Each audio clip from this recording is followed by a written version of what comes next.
Japan has been marking the 75th anniversary of the dropping of the world's first atomic bomb. Bells tolled in Hiroshima to mark the day in 1945 when a US military plane dropped the bomb that killed at least 140,000 people. A second nuclear weapon was dropped on Nagasaki 3 days later. 2 weeks after that, Japan surrendered. Although Japan says it's committed to not having nuclear weapons, other countries are not doing the same. Joining us to talk about that is Daryl G. Kimball, the Executive Director of the Arms Control Association. Good afternoon to you. Thanks very much for speaking with us here on Euronews. First of all, what was the significance of the atomic bombs on Hiroshima and Nagasaki 75 years ago? Well, that bombing changed the world forever in a horrible flash of light. It's hard to imagine the destruction that was wrought on Hiroshima on that day. We've seen what's happened in Beirut. The explosive force of the bomb that hit Hiroshima was 15 times greater. It also involved heat, radiation that lingered for years, and a total of over 300,000 people have been killed as a direct result of those bombings of Hiroshima and Nagasaki. And the bombing also has led to a nuclear arms race between the United States and the Soviet Union. We've made a lot of progress in reversing the arms race of the Cold War, but as you say, the dangers of nuclear weapons remain today. There are still some 13,000 nuclear weapons worldwide, and the risk of nuclear war, I think, is growing. And yet politicians, proponents of nuclear weapons, say that we are safer because of them. But in your opinion, we're not safer, do you think? Well, we have to remember that today the United States and Russia can launch within minutes of an order from either President Trump or President Putin as many as 800 nuclear weapons each.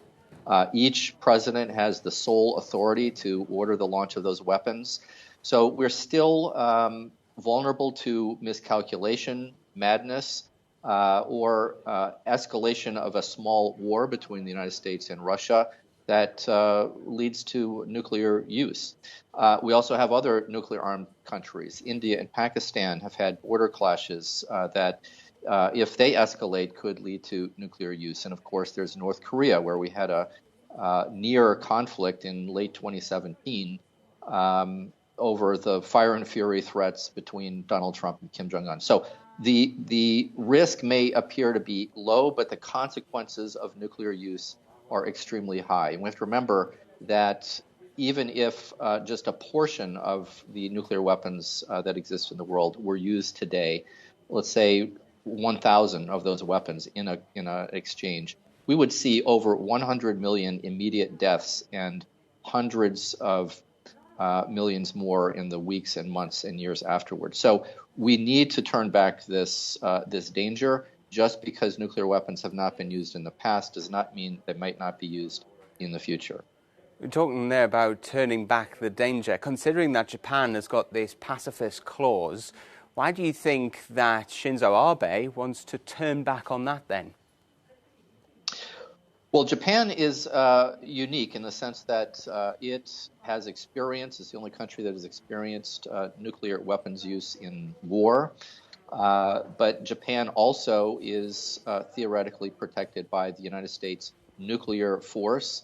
And so Japan it has an ambiguous view on nuclear weapons. You heard today at the ceremony the mayor of Hiroshima urging action by Japan to join the Treaty on the Prohibition of Nuclear Weapons, which was concluded in 2017. But Japan, the national government, is seeking a step-by-step approach towards nuclear weapons elimination. And it's going to take more leadership from Japan, European governments to push the United States and Russia and China and the other the world's total of 9 nuclear arms countries, to turn back the arms race and move back in the direction towards a world without nuclear weapons. Daryl G. Kimball joining us there. Thank you so much indeed. Thank you.